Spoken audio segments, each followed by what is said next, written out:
J'ai été très protégée et d'un seul coup, Ouais. boum, et c'est arrivé. Et ça, il faut avoir les épaules, il faut être prêt. Et moi, comme j'ai un côté un peu comme Noémie, un peu animal comme ça, et je suis. À 41 ans, Laura Smet admet enfin ce que nous soupçonnions depuis des années.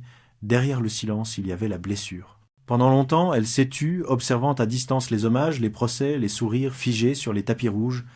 Mais aujourd'hui, la fille de Johnny et de Nathalie Bailly ose enfin mettre des mots sur ce que la France entière pressentait. Le deuil n'a jamais été paisible et la vérité soigneusement étouffée n'était pas celle qu'on voulait nous faire croire. Depuis la disparition de Johnny, Laura a porté le poids d'un héritage qu'elle n'a jamais choisi, celui d'un père devenu mythe, d'une famille déchirée et d'une belle-mère devenue symbole d'un pouvoir silencieux. Pendant 7 ans, elle a vu son nom associé à la colère, à la jalousie, à la rancune. Mais derrière ces étiquettes se cachait simplement une fille qui n'avait pas eu le droit de dire adieu. Aujourd'hui, elle parle. Pas pour régler des comptes, mais pour se libérer. Pour raconter, enfin, ce que c'est que d'être la fille d'un roi qu'on a perdu 2 fois. Une première dans la mort, une seconde dans l'oubli imposé. Voici son histoire. Laura Smet naît à Paris en novembre 1904-23 de l'union fulgurante entre Nathalie Bailly et Johnny Hallyday. 2 icônes, 2 mondes, et au milieu, une enfant que la lumière aveugle dès le premier cri. Très tôt, elle comprend que dans cette famille, tout se raconte sous les projecteurs. Le rock d'un côté, le cinéma de l'autre, et elle oscillant entre les tournées électriques de son père et les plateaux feutrés de sa mère. Quand ses parents se séparent, Laura n'a que 3 ans.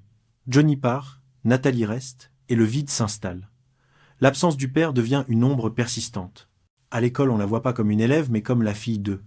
Cette étiquette, elle la portera longtemps, trop longtemps. Pourtant, à travers cette blessure, naît le désir de se prouver par elle-même. Au début des années 2000, elle explose à l'écran dans Les Corps impatients, un premier rôle qui lui vaut une nomination au César. La presse parle d'un miracle discret, d'une vraie actrice. Mais derrière les sourires, Laura reste fragile, hantée par la même question. Comment être soi quand son nom appartient déjà à la légende? Sa carrière avance, ses choix s'affirment, mais la figure du père reste omniprésente. Chaque film, chaque interview ramène à lui Johnny. Un lien d'amour et de distance, fait de silence, de malentendus et d'une tendresse que rien ne peut effacer. Et puis, un jour il revient, fatigué, vieilli, plus doux. Johnny tend la main à sa fille, Laura y croit. C'est à ce moment-là que tout commence. Dans les années 2010, Laura Smet a commencé à reprendre une vie normale aux côtés de son père. Après des années de distance, le lien se retisse peu à peu. Un déjeuner, un tournage, une chanson. Johnny, fatigué mais apaisé, veut rassembler. Il lui parle de projets, de scènes, de sa maison de Marnes-la-Coquette, où tout semble enfin possible. À cette époque, Laetitia Hallyday, son épouse, se présente comme un pont entre eux. Douce, attentive, elle appelle Laura « ma fille de cœur ». Laura, de son côté, veut y croire. Elle parle de famille recomposée, de paix retrouvée, d'un amour qu'on peut encore sauver. Sur les photos, les sourires paraissent sincères. Mais sous la surface, quelque chose se fissure. Peu à peu, Laura sent que son père lui échappe à nouveau, non pas à cause de la maladie, mais d'un entourage opaque qui filtre les appels, décide des visites, oriente les choix. Chaque décision, même intime, passe désormais par Laetitia. L'espace du cœur devient espace du contrôle. Les invitations se raréfient, les repas se vident. Laetitia garde son calme public, cette maîtrise impeccable qui séduit les médias, mais entre les 2 femmes, le froid s'installe. Laura ne comprend plus ce qui se joue autour de son père.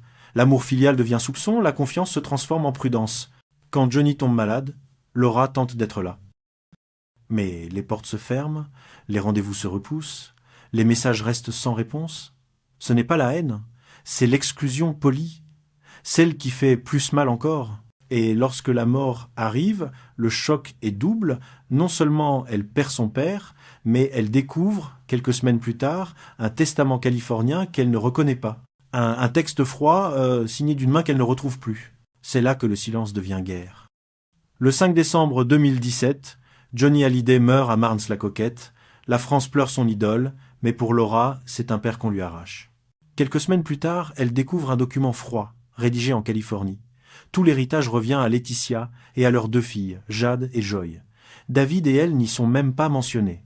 Pas un mot, pas un souvenir. Le choc est total. Très vite, le drame intime devient affaire d'État. La presse s'empare du testament, les talk-shows se multiplient.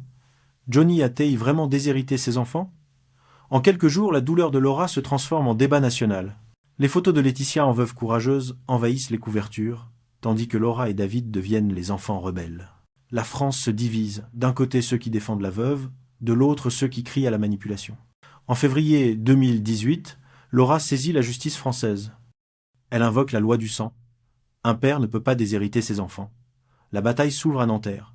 Les avocats plaident, les médias s'enflamment, les amis du chanteur prennent position. Jean-Marie Perrier, Pascal Obispo, Eddie Mitchell, tous évoquent un Johnny affaibli, isolé, coupé de ses proches dans ses derniers mois. Ces témoignages renforcent la thèse d'une emprise. Mais pour Laura, ce vacarme médiatique devient une nouvelle prison. On la scrute, on l'interprète, chaque geste est suspect, chaque silence accusateur, les rôles qu'elle devait tourner disparaissent, les producteurs redoutent la polémique. Sur les réseaux, elle est tour à tour victime et coupable. On m'a volé le deuil, confiera-t-elle plus tard. En 2020, après 2 ans de procédure, un accord est signé. Officiellement, la paix. En réalité, un cessez-le-feu. Laetitia conserve les biens, les droits d'auteur et le contrôle de l'image du chanteur. Laura obtient quelques souvenirs, la chanson Laura que son père lui avait dédiée, et une somme symbolique. Mais aucune réconciliation. Les médias parlent de fin du conflit, pourtant la guerre morale continue. À chaque hommage public, les absences sont commentées, les gestes disséqués. L'image de Johnny reste entre les mains de Laetitia, devenue la gardienne officielle du mythe. Laura, elle, disparaît peu à peu. Son chagrin n'intéresse plus. Ces années d'ombre laissent une cicatrice profonde, celle d'une fille qu'on a dépossédée non seulement d'un héritage, mais d'un adieu. Pour la France, le rocker reste éternel. Pour Laura, il s'est éteint 2 fois, dans la mort, puis dans le silence. L'été 2020 signe la fin officielle du procès, mais pas celle du conflit. Le clan Hallyday n'existe plus. Laetitia garde les maisons, les droits, l'image. Laura reçoit la chanson Laura, quelques souvenirs, et une paix qui n'en est pas une.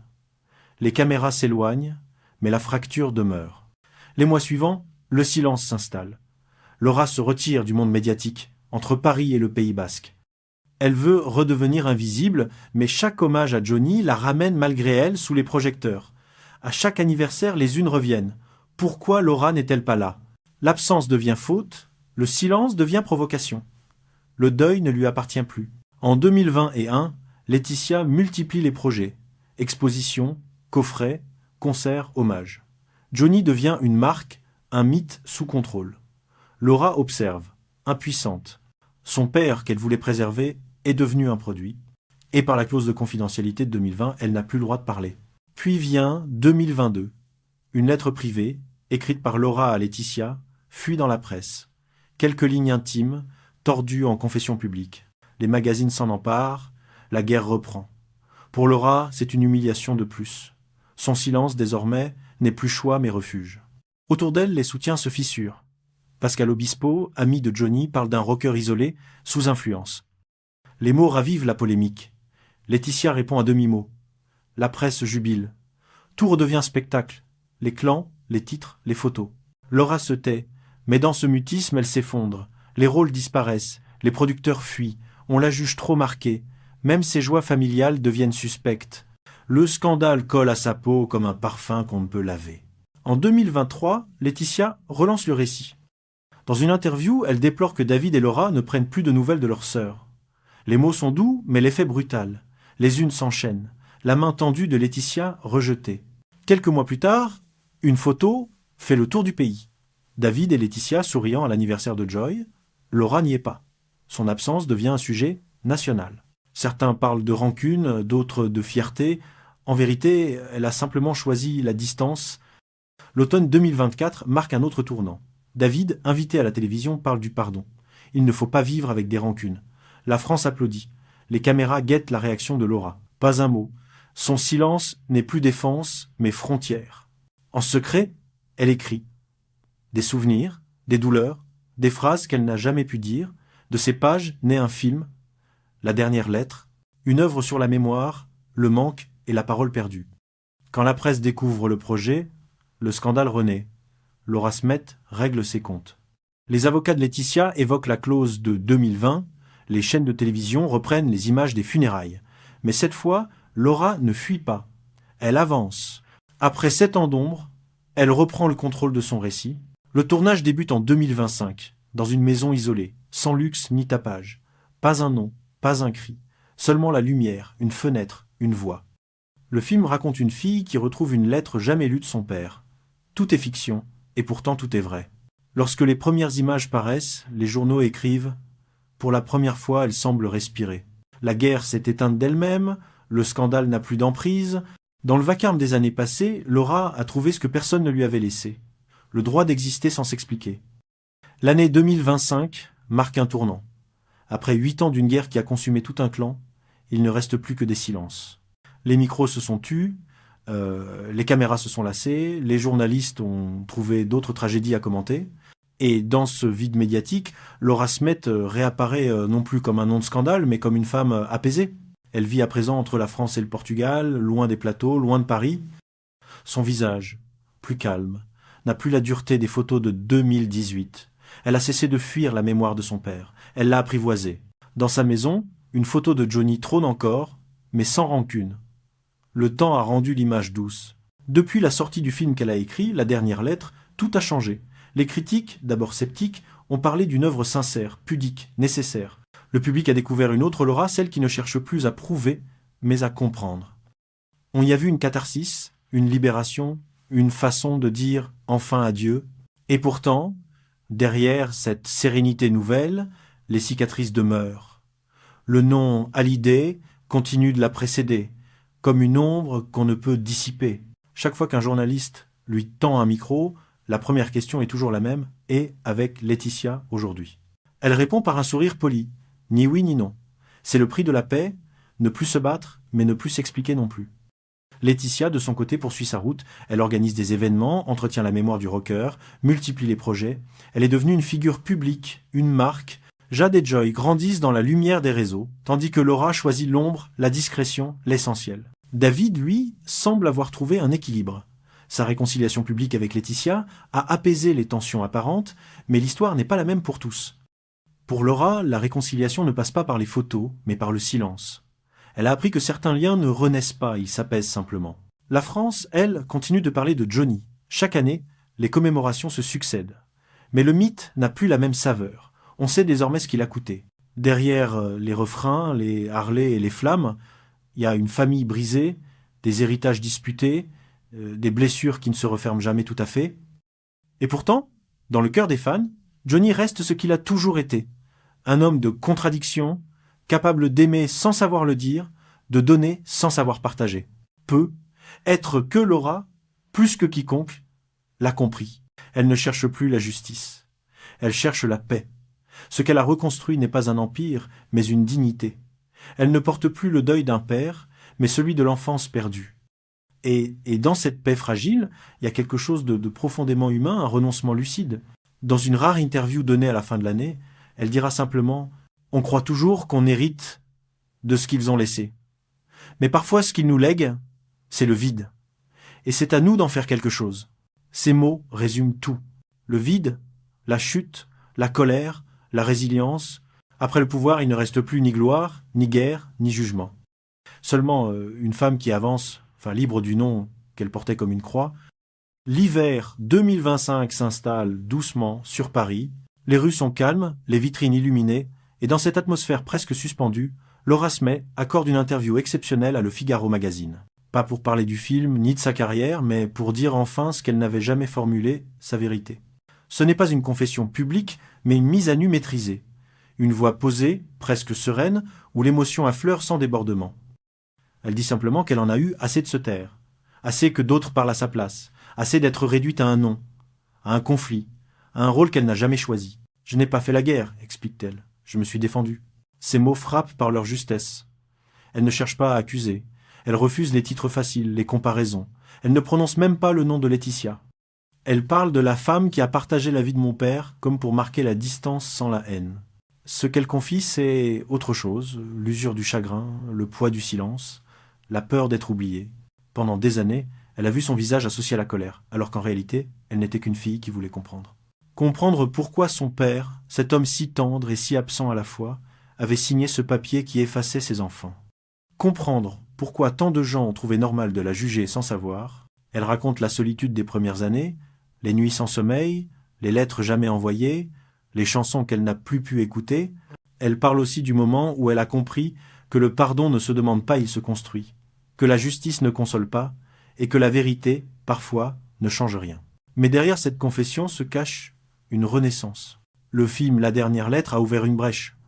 Pour la première fois, Laura a senti le public la comprendre sans la juger. Certains fans de Johnny lui ont écrit pour s'excuser. D'autres ont simplement remercié.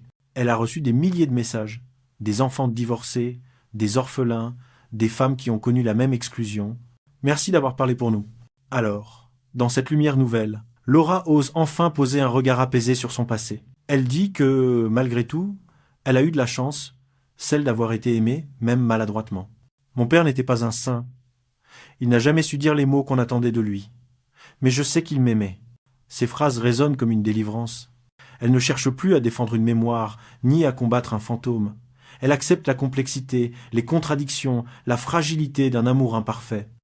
Sa confession n'est pas une vengeance, c'est une réconciliation avec elle-même, avec son histoire, avec l'idée qu'on ne peut pas tout réparer, mais qu'on peut choisir de ne plus se perdre. Et lorsque l'interview se termine, le journaliste lui demande ce qu'elle ressent en entendant encore les chansons de Johnny. Elle sourit, regarde au loin et répond doucement « Je ne pleure plus, j'écoute ». C'est dans cette phrase simple que se tient toute sa vérité. 8 ans ont passé depuis la mort de Johnny Hallyday. Le tumulte s'est apaisé, les micros se sont tus, les clans se sont dissous. Ce qu'il reste aujourd'hui, c'est une histoire humaine, dépouillée du mythe. Celle d'une fille qui a traversé la honte publique, la colère, le vide, et qui a fini par trouver la paix. Laura Smet n'est plus la fille de Johnny, ni l'ennemie de Laetitia. Elle est devenue simplement Laura, une femme, une mère, une artiste. Elle n'a rien oublié, mais elle ne porte plus rien. Les années de guerre, les lettres ouvertes, les tribunaux, tout cela s'est transformé en poussière. Et dans ce silence retrouvé, on comprend enfin ce que voulait dire son film, que la vérité n'est jamais dans le scandale, mais dans la blessure que chacun apprend à apprivoiser. Le temps a remis les rôles à leur place. Laetitia continue d'entretenir la légende, Jade et Joy grandissent loin du fracas, David compose et Laura écrit. Chacun garde une part de Johnny et peut être, est-ce là au fond la seule justice possible, un héritage éparpillé, mais vivant. Dans une dernière interview, elle dit « J'ai longtemps cru qu'il fallait pardonner pour tourner la page. En réalité, il suffit d'accepter qu'elle reste ouverte. » Le regard de Laura, aujourd'hui, n'est plus celui d'une victime ni d'une combattante. C'est celui d'une femme qui sait. Elle a compris que le deuil, c'est pas oublier, mais apprendre à vivre avec l'absence, à la rendre douce, à la rendre utile. La caméra s'éteint sur son visage apaisé. La lumière décline lentement et dans le fond, une chanson s'élève Laura, celle que son père lui avait écrite, pas comme un hommage ni comme une cicatrice, mais comme un dialogue suspendu entre deux âmes qui, malgré tout, se reconnaissent encore. Parce qu'au-delà du bruit, des procès et du sang, il reste toujours cela. Une fille, un père et l'amour indestructible, même brisé,